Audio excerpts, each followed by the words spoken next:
Hello students, welcome back to the solution part of third part of chapter number 5. Question number 51 देखते हैं. एक real estate company है, CEO of the company जो है has properly delegated his tasks to subordinates and this has resulted into increased efficiency and better focus on important matters.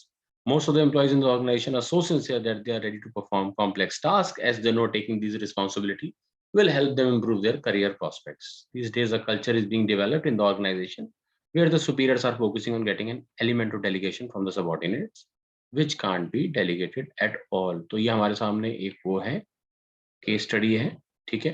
तो question 51 हम देखते हैं जरा. Which importance of delegation is indicated in the line? The CEO of the company has properly delegated his tasks to his subordinates and this has resulted into increased efficiency and better focus on important matters. अब आप देखिए यहाँ पर इसका जो answer है वो है ए, 51 का ए. और ये क्यों है इसको जरा समझते हैं. ये इसीलिए है, ठीक है, इसको जरा वैसे ही कर लेते हैं क्योंकि 51 का क्या है, 51 का है ए, क्योंकि अब वो प्रॉपर और इन चीजों के ऊपर फोकस कर सकते हैं, थिंग्स विच मैटर, है ना, उसके ऊपर वो फोकस कर सकते हैं. ठीक है, ये चीज हमने देख ली. अब हम आते हैं 2 पर. Which importance of delegation is indicated in the line? They are ready to perform complex tasks as they know that taking this responsibility will help them improve their career prospects. ठीक है, ठीक है. यहाँ पर जो चीज दिखाई दे रही है वो दे रही है एम्प्लॉय डेवलपमेंट. जब डेलीगेशन होती है and the employ start learning तो उनके अंदर चेंजेस आते हैं, पॉजिटिव चेंजेस आते हैं. ठीक है, 53 के ऊपर आते हैं हम. 53 का जो आंसर है वो है सी, अकाउंटेबिलिटी. अकाउंट था ना एक चीज which can't be delegated, accountability can't be delegated at all. ठीक है, 53 का सी हो गया. Then comes 54. What is the origin of the element of delegation discussed in the previous? तो accountability किससे निकलता है? Accountability निकलता है responsibility से. ठीक है, 54 का बी हो गया. Accountability originates from responsibility. ठीक है बच्चों. अब आते हैं question number 55. Ravi is a departmental head in a well-known FMCG company. He is obligated to perform the assigned task as a departmental head. In a recent interaction of middle-level managers with top-level managers, he suggested that their organization has ready workforce available to take leading positions in new business ventures. Which element of delegation is indicated in the above case? यहाँ पे कौन सा element of delegation है? He is obligated to perform the assigned task. देख रहे हो? He is obligated to perform the assigned task as a departmental head. As a departmental head. यहाँ पर क्या चीज आ रही है? 55 का बी, है ना. ऑब्लिगेशन है काम करने की तो रिस्पॉन्सिबिलिटी हाईलाइट हो रही है. Question number 56. Which importance of delegation is indicated in the above case? above case में कौन सी इंपॉर्टेंस ऑफ डेलीगेशन है? तो वो है फैसिलिटेशन ऑफ ग्रोथ. आप वो देखो, he suggested that their organization, ये देख रहे हो ना, he suggested that their organization has ready workforce available to take leading positions in new business ventures. ठीक है, अब हम आ जाते हैं 57 के ऊपर. 57 question is which type of organization structure would suit the above mentioned organization? जो above mentioned organization है इसमें क्या चीज सूट करेगी? तो वो हो जाएगा डिविजनल स्ट्रक्चर. ठीक है ना. देखो, divisional structure would suit an FMCG company. ये बात याद रखना, एफएमसीजी कंपनी में डिविजनल स्ट्रक्चर चलेगा because it deals in multiple product lines, इस वजह से. ठीक है, 58 पर आते हैं. 58 इज, देखो यहाँ पर which of the following can be the advantages of organization structure. तो डिविजनल स्ट्रक्चर हमने आइडेंटिफाई कर ही लिया है ऊपर. तो एक हमारे पास आ गया 1, इनिशिएटिव एंड फ्लेक्सिबिलिटी. ये पॉइंट हम देख रहे हैं, ये हो रहा होगा. दूसरा ये तो हो गया ऑक्यूपेशन स्पेशलाइजेशन फंक्शनल का, promotion of control and coordination functional का, और better for expansion and growth. तो 1 और 4 हो जाएगा. ये हो गया हमारा 58 का हो गया डी. ठीक है, और अब हम आते हैं 59 के ऊपर. Let us go to the next. अभी एक केस स्टडी ये ले लेते हैं 59 से 62 वाली. तो देखो यहाँ पर एक fast food restaurant chain has thousands of branches around the globe there. ये देख रहे हो इसमें है. तो पहले मैं आपको सीधे आंसर बता के फिर इस पर चला जाऊंगा. देखिए यहाँ पर 59 का आंसर है फंक्शनल स्ट्रक्चर बी, और उसके पीछे रीजन क्या है? As there is a single in this case study है क्या? देखो, फास्ट फूड चेन है, देयर अराउंड 300 फूड आइटम्स है, तो फूड आइटम्स ही ना. तो सिर्फ क्या है यहाँ पर फूड आइटम्स ही दिए जा रहे हैं, single product line of food items. भले ही ऑर्गेनाइजेशन का साइज बड़ा है, 150 कंट्रीज में इनके ऑफिसेज हैं और अब 4 नए कंट्रीज में ये डिसाइड कर रहे हैं ओपन करने की, तो यहाँ पर ये फंक्शनल स्ट्रक्चर ही रहेगा क्योंकि सिंगल प्रोडक्ट लाइन। ठीक है, आपको बस एक चीज ध्यान रखनी है, सिंगल प्रोडक्ट लाइन मतलब फंक्शनल स्ट्रक्चर, चाहे कितनी भी बड़ी ऑर्गेनाइजेशन हो, और मल्टीपल प्रोडक्ट लाइंस मतलब divisional structure. What should be the span of the C of this organization? Obviously बड़ा होगा, क्योंकि उसका रीजन है कि इतनी बड़ी ऑर्गेनाइजेशन है, ठीक है ना, इतनी बड़ी ऑर्गेनाइजेशन है तो वहां पे तो लार्ज ही होगा, ठीक है ना। अब हम आ जाते हैं स्टूडेंट 61 क्वेश्चन के ऊपर। देखिए, what could be the advantages of the organization structure of the organization mention in the above case? Occupational specialization एक हो गया, promotion of control and coordination एक हो गया, ये ठीक है ना, ये हो गया।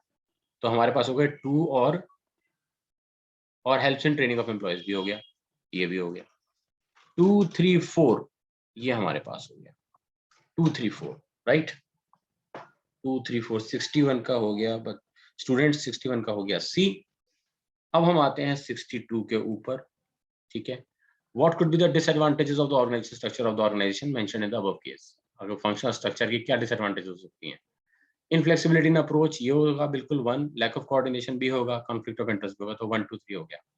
62 का आंसर हो गया ए, राइट। अच्छा, इसके बाद हम आ जाते हैं 63 क्वेश्चन के ऊपर, ठीक है। ये केस स्टडी है, केस स्टडी बहुत लंबी होगी तो मैं आपको कंसर्न आंसर ही बताता हूँ। 63 का सी है क्विक डिसीजन मेकिंग, 63 का सी है क्विक डिसीजन मेकिंग, ठीक है। और ये कहाँ से क्विक डिसीजन मेकिंग आता है ये भी आपको मैं बता देता हूँ। यहाँ पर ये अपने आप ही, which importance of decentralisation indicate in the line in order to solve the problem of slow movement of decision making the organisation has come up with the solution. Quick decision making, ठीक है, अपने आप पता लग रहा है, evident है। 64 पे आते हैं, what will be the outcome of this line? They have decided to adopt decentralization which is going to provide freedom to the within the limits. इससे यहाँ पर क्या वो कहते हैं जी, इसका आउटकम क्या होने वाला है? तो इसका आउटकम होने वाला है कि टॉप मैनेजमेंट को रिलीफ मिलने वाला है, it is going to provide relief to the top management. 64 का बी हो गया, ठीक है। अब आगे बढ़ जाते हैं, 65 पे आ जाते हैं। Which importance of decentralization is indicated in the line according to Mr. Varun Sharma, who is a departmental head? This extension of autonomy would trigger a sense of competition, expansion of the organization, ठीक है। तो यहाँ पे वो कह रहे हैं कि कौन सी इंपॉर्टेंस हमें देखने को मिलेगी, तो बहुत ही आसान है, बहुत ही आसान है। 65 का सी, फैसिलिटेट्स ग्रोथ, ठीक है। क्वेश्चन नंबर 66 पे आते हैं। Which importance of decentralization is indicated in the line? The management has also decided to bring a system of balanced scorecard and along with employees. तो कहीं पे भी आपको balance score card, CCTV cameras, management information system ऐसी चीज दिख जाए, वहां पे क्या होगा, हमारा बेटर कंट्रोल होगा, ठीक है। आगे बढ़ जाते हैं फिर। अब क्वेश्चन नंबर 67 पर आ जाते हैं। ABCD is a large size organization, ठीक है। 67 का हम देख लेते हैं। 67 का सी है, increase in power of divisional heads beyond the required level. ये डिसएडवांटेज होती है किसी भी डिविजनल स्ट्रक्चर की, आप देख लो। 68 का देख लेते हैं, ठीक है। In divisional structure, there is duplication of resources in various departments, which increases the cost. 68 का C हो गया। फिर आगे बढ़ जाते हैं, 69 पर आते हैं। Which of the following is not associated with divisional structure? Varied skills होती हैं, proper basis for performance measurement भी होता है, ठीक है। नहीं होता तो fixation of responsibility होती है, economical नहीं होता है, महंगा होता है, difficult for expansion and growth है। देखो ये भी नहीं है, तो A का 4 5 ये एसोसिएटेड नहीं है। डिविजनल स्ट्रक्चर में तो एक्सपेंशन एंड ग्रोथ भी आसान होता है, ठीक है। इसके बाद हम आते हैं 70 पे। What is the full form of MIS? इसका है मैनेजमेंट इंफॉर्मेशन सिस्टम। 70 का आंसर हो गया बी, ठीक है। अब केस स्टडी देखते हैं 71 से 73। 71 का आंसर है A, identification and division of work हो रहा है यहाँ पर, ठीक है ना। Identification and division of work हो रहा है। 72 का है बी, यहाँ पर एस्टैब्लिशमेंट ऑफ मैनेजमेंट हायरार्की हो रही है, ठीक है। 72 का बी हो गया। आगे बढ़ जाते हैं फिर,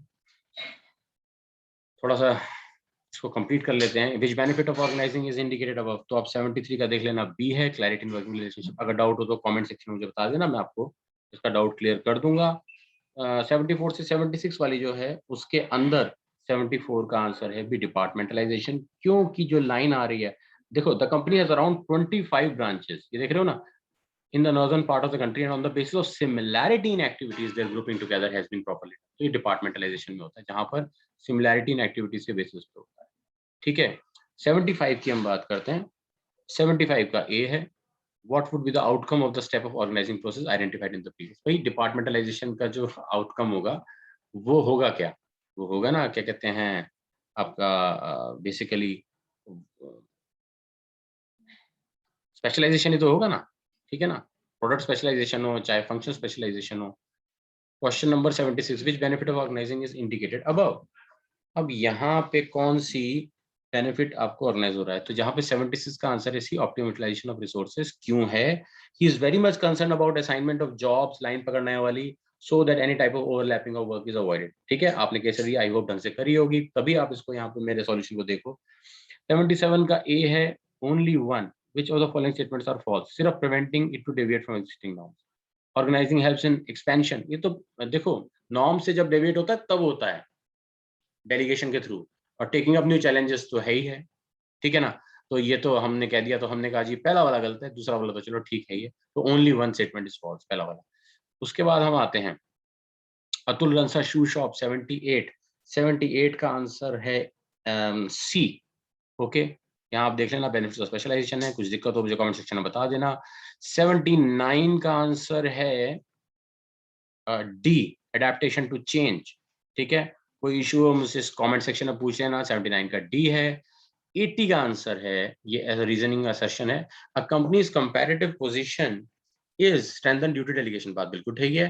delegation provides employees the opportunity to explore and innovate, तो ये दोनों चीजें सही हैं, and reason is the correct explanation of assertion, assertion भी ठीक है, रीजन भी ठीक है, and reason is the correct explanation of assertion. तो यहाँ पर हमारे सॉरी सॉल्यूशन इस चैप्टर के अब हो गए हैं।